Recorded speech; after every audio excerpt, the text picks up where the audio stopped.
আ আ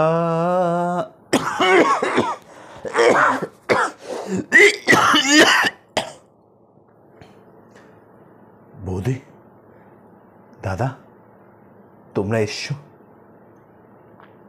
বৌদি, তোমার মনে আছে তুমি একদিন বলেছিলে যে একদিন অন্তিম মুহূর্তে আমার কণ্ঠস্বর রুদ্ধ হয়ে যাবে, আমার এই সুরেলা কণ্ঠ দিয়ে কোনো সুর বেরোবে না। দেখো, আজকে আমি গাইতে পারছি না বৌদি। একদিন ভুল বুঝে তোমাদের কতই না অপমান করেছি, আর আজ সেই ভুলের মাসুল হয়তো ভগবান আমাকে এইভাবে দিচ্ছে। এই গানের অহংকারে আমি অন্ধ হয়েছিলাম বৌদি, তাই হয়তো ভগবান এত বড় শাস্তি আমাকে দিল। এই গানের অহংকারেই তো আমি তোমাদের অপমান করেছি, তাই না বৌদি? আমি আজকে মঞ্চ থেকে ঘোষণা করছি, আমি আর কোনোদিনও ভবিষ্যতে আর গান গাইব না।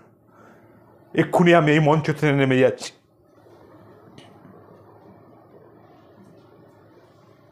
কি বলছো বৌদি? আমি গাইব? কিন্তু আমার গলা দিয়ে যে সুর বেরোচ্ছে না বৌদি।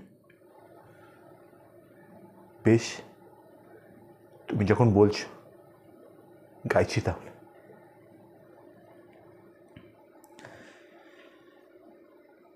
শেষ গান নয় আজ গেয়ে যাব জীবনের সেই জয়গান। আজ আমি ভুলে যেতে চাই তোমাদের সব অপমান। মঙ্গল দ্বীপ জ্বালিয়ে যাব, মঙ্গল দ্বীপ জ্বালিয়ে যাব।